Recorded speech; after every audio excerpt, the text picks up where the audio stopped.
Certes, je suis étonné de la personne qui lit le Coran sans comprendre ses sens. Comment prend-il du plaisir à sa lecture? Alhamdulillahi Rabbil Alamin. Wassalatu wassalamu ala Rasulillahi sallallahu alayhi wa sallam. Assalamu alaikum wa rahmatullahi wa barakatuh. Bienvenue dans ce cours de grammaire coranique. Dans ce cours, nous allons étudier Al-Jumlatu wal-Kalamu.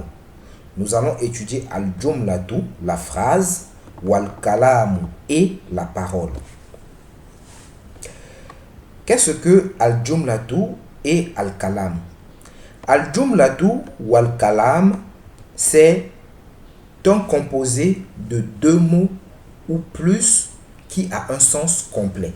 Je répète, Al-Jumlatu wal-Kalam, la phrase et la parole, est un composé de deux mots ou plus qui a un sens complet. Par exemple, quand je dis, par exemple, Allahu Ghafurun, quand je dis, par exemple, Allah est grand pardonneur.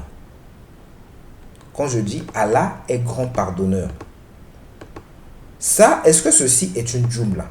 Oui, ceci est une jumla. Pourquoi?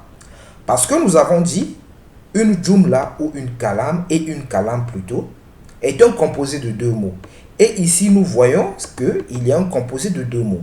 Il y a le lafzul jalala, Allah, et il y a Ghafurun. Il y a deux mots. Ok? Il y a deux mots. Allah, lafzul jalala.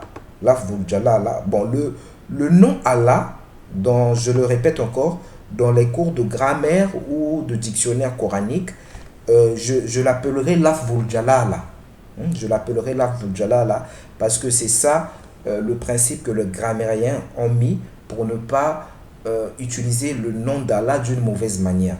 Pour dire par exemple Allah est un ism, que Allah est un nom, ou bien Allah est un fi'l. Non, Allah n'est pas un nom, Allah n'est pas verbe. On dit Allah, il est Dieu, Allah, il est pardonneur, mais Allah n'est pas un verbe. C'est-à-dire, utiliser, en expliquant, on peut utiliser le nom d'Allah dans un sens inapproprié. Donc, le nom Allah, que ce soit dans les cours de grammaire ou de dictionnaire de cette chaîne, je l'appellerai lafzul jalala. Lafzul jalala. Donc, ici, il y a deux mots, lafzul jalala et Ghafurun. Lafzul jalala, c'est-à-dire un nom grand, un grand nom. Lafzul jalala, le sens de lafzul jalala, c'est un nom grand ou un grand nom. Lafzul jalala, et on a deux mots, lafzul jalala et Ghafur. Comme nous avons dit, al-jumla est un composé de deux mots. Et ici, nous avons deux mots, lafzul jalala et Ghafur. Et nous avons dit un composé de deux mots ou plus qui a un sens complet. Est-ce que Allah ou Ghafur, qui signifie Allah est grand pardonneur, a un sens complet? Oui, ça a un sens complet. Parce que nous tirons une information de cette phrase que Allah, subhanahu wa ta'ala, est pardonneur. Donc, ça a un sens complet.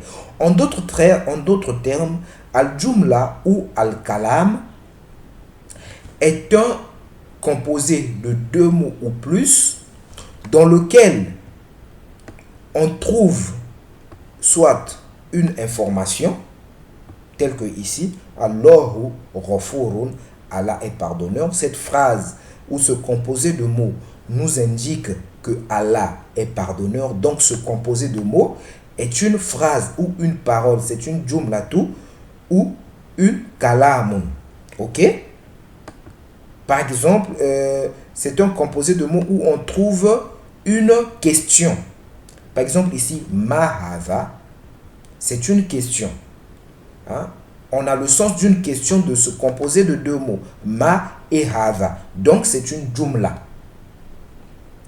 Dans une jumlatun doit ressortir une ou un ordre. idhab anta. Toi, vas-y. Toi, va. Ok? Toi, va. Donc, le fait qu'il y a un ordre qui ressort de cela, ça veut dire que ça a un sens. Il y a deux mots et il y a un sens. Donc, c'est une jumla ou une kalam. Ou bien, une demande. Par exemple, Rabbi rzuqni. Rabbi rzuqni. Oh Dieu, accorde-moi la subsistance. Donc, de la combinaison de ces deux mots, hein, nous retenons une demande. Donc, ça veut dire c'est une jumla ou une kalam. Je répète pour finir. Al-jumlatu ou al-kalam. Al-jumlatu et al-kalam. La phrase et la parole est un composé de deux mots ou plus.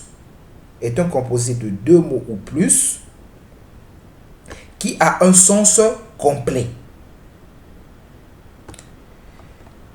Ou en d'autres termes, al-jumlatu et al-kalam est un composé de deux mots ou plus dans lequel on trouve soit une information, soit une question, soit un ordre, soit une demande. Ok?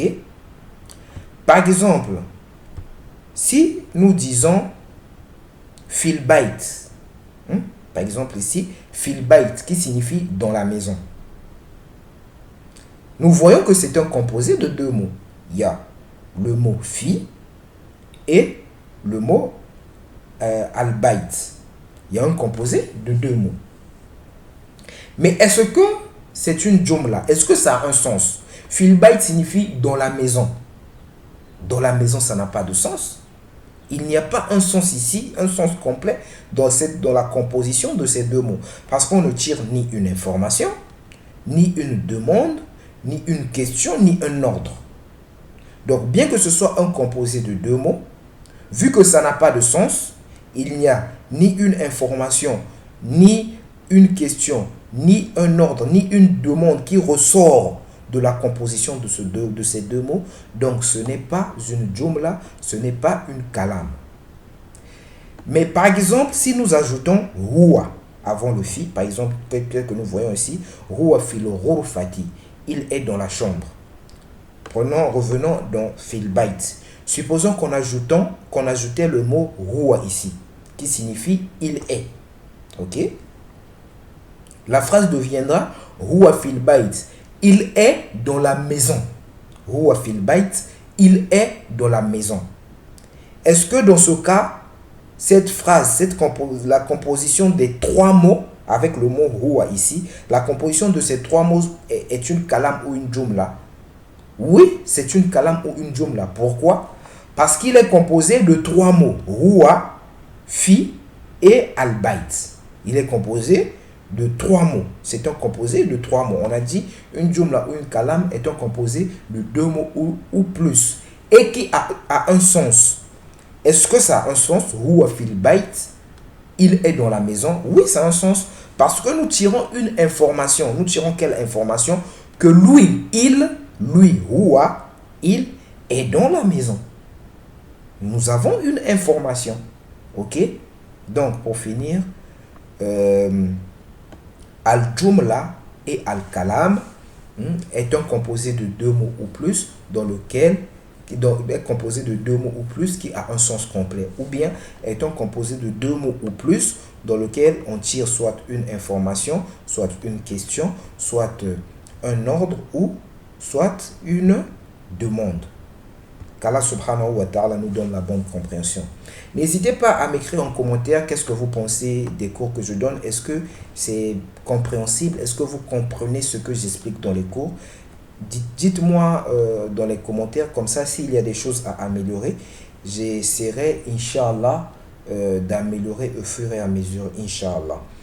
Qu'Allah subhanahu wa ta'ala nous facilite, qu'Allah subhanahu wa ta'ala nous aide à comprendre la langue de son livre, la langue de son prophète, qu'Allah nous assiste. Assalamu alaikum wa rahmatullahi wa barakatuh.